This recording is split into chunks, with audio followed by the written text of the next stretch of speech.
രുദ്ര. റൂമിലെ ഫോട്ടോകൾ നോക്കി നിൽക്കുന്ന രുദ്രനെ ഗായത്രി വിളിച്ചു. അവളുടെ വിളി കേട്ട് അവൻ ഒന്ന് തിരിഞ്ഞു നോക്കി. എന്നിട്ട് അവളുടെ അടുത്തേക്ക് പോയി. അവൻ്റെ ഉള്ളിൽ ഒരിത്തിരി ഭയമൊക്കെ ഉണ്ടായിരുന്നു കേട്ടോ. റൂമിലേക്ക് വന്നതിൽ ഗായത്രി എന്തു പറയുമെന്ന് ആലോചിച്ചിട്ട് അവൻ ഗായത്രിയുടെ മുഖത്തേക്ക് നോക്കി. അവളുടെ കണ്ണുകളിലെ വികാരം എന്തെന്ന് അവന് മനസ്സിലായി. അവൾ അവനെ നോക്കി ചിരിച്ചു.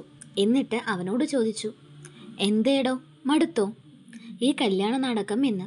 അത് കേട്ടപ്പോൾ രുദ്രന് എന്താ പറയേണ്ടതെന്ന് അറിഞ്ഞില്ല. എടോ, തനിക്കിപ്പോൾ തോന്നുന്നുണ്ടോ ഇതൊന്നും വേണ്ടായിരുന്നു എന്ന്? ഗായത്രി വീണ്ടും അവനോട് ചോദിച്ചു.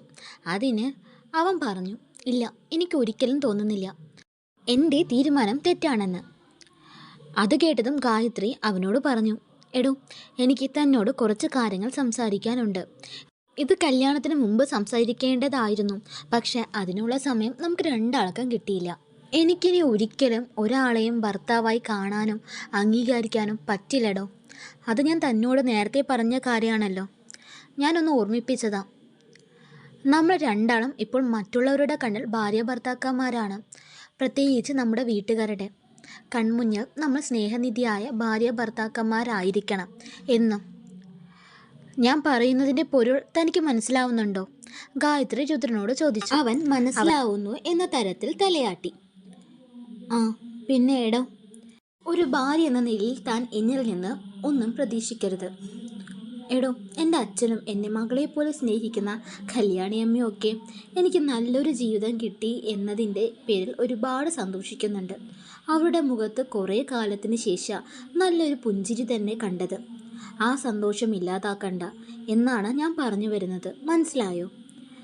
തനിക്കിതിന് എന്തെങ്കിലും ബുദ്ധിമുട്ടുണ്ടോ? ഗായത്രി രുദ്രനോട് ചോദിച്ചു. എന്ത് ബുദ്ധിമുട്ട് മാഡം? എനിക്ക് പ്രത്യേകിച്ച് ഒരു ബുദ്ധിമുട്ടുമില്ല. എനിക്ക് മാഡത്തെ അറിയാലോ. പിന്നെ അവരെ സങ്കടപ്പെടുത്തണമെന്നും എനിക്കില്ല, രുദ്രൻ ഗായത്രിയോട് പറഞ്ഞു. എനിക്കറിയാം താൻ എന്നെ മനസ്സിലാക്കുമെന്ന്.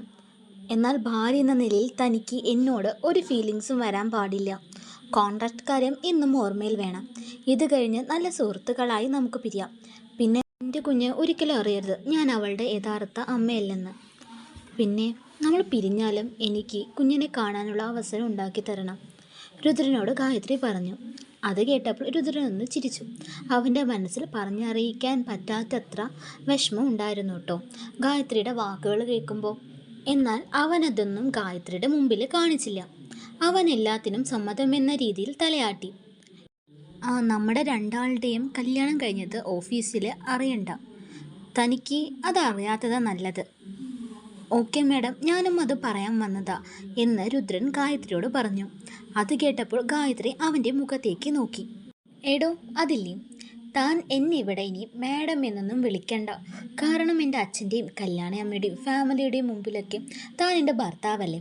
അപ്പോൾ മാഡം എന്നൊക്കെ വിളിച്ചാൽ അത് ശരിയാവില്ലല്ലോ. നമ്മുടെ ഇടയിൽ ആ പഴയ ഡിസ്റ്റൻസ് ഉള്ളത് എല്ലാവരും അറിയുന്ന പോലെയാവും. താൻ എന്നെ ഗായത്രി എന്ന് വിളിച്ചാൽ മതി. പിന്നെ ഓഫീസിൽ മാഡം എന്നൊക്കെ വിളിച്ചോ, ഗായത്രി പറഞ്ഞു. അത് കേട്ടപ്പോൾ അവനൊന്ന് ചിരിച്ചു. ശരി, എന്നാ ഒന്ന് വിളിച്ച്. എന്ത്? എടോ, ഒന്ന് ഗായത്രി എന്ന് വിളിക്ക്, ഞാനൊന്ന് കേൾക്കട്ടെ, ഗായത്രി അവനോട് പറഞ്ഞു. മേഡം, അത് ഗായത്രി. അവൻ വിക്കി മെല്ലെ ഗായത്രി എന്ന് വിളിച്ചു. ആ വിളി കേട്ടപ്പോൾ ശരിക്കും അവൾക്ക് പാവം തോന്നി. അവൾ ചിരിച്ചു. എന്നിട്ട് പറഞ്ഞു, എടോ, സമയം ഒരുപാടായില്ലേ, നമുക്ക് കിടന്നാലോ ഇന്ന്? രുദ്രനോട് അത് ചോദിച്ചപ്പോൾ രുദ്രനും പറഞ്ഞു, എന്നാ ശരി മാഡം, നമുക്ക് കിടക്കാം എന്ന്. അങ്ങനെ ഗായത്രിയും രുദ്രനും കിടക്കാനായി പോയി. ഗായത്രിയുടെ മനസ്സിൽ ഇത്തിരി ചമ്മലും ഒരു വല്ലായ്മയൊക്കെ ഉണ്ടായിരുന്നു കേട്ടോ.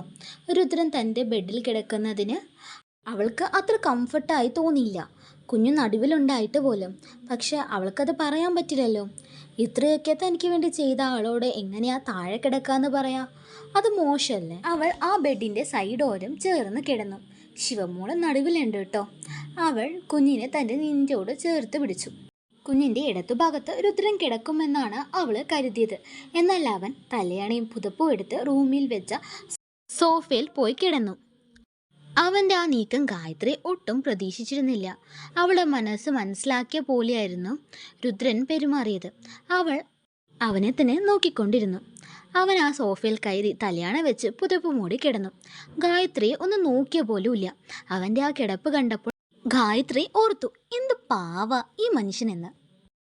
രുദ്രൻ ഗായത്രിയെ നോക്കുന്നില്ലെന്നേ ഉള്ളൂ. ഗായത്രി രുദ്രനെ നോക്കിയാണ് കിടക്കുന്നത്.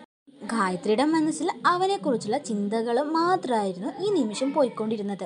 അവൾ തൻ്റെ മാറിൽ കിടക്കുന്ന അവൻ്റെ താലി നോക്കിയിട്ട് ഒന്ന് ചിരിച്ചു. എന്നിട്ട് ശിവമോളെ അവളുടെ നെഞ്ചോട് ചേർത്ത് പിടിച്ചു. ഗായ്സ്, ഇത് ചെറിയ പാർട്ടാണ്, വലിയ പാർട്ട് നാളെ ഇടാം കേട്ടോ. Thanks for watching guys.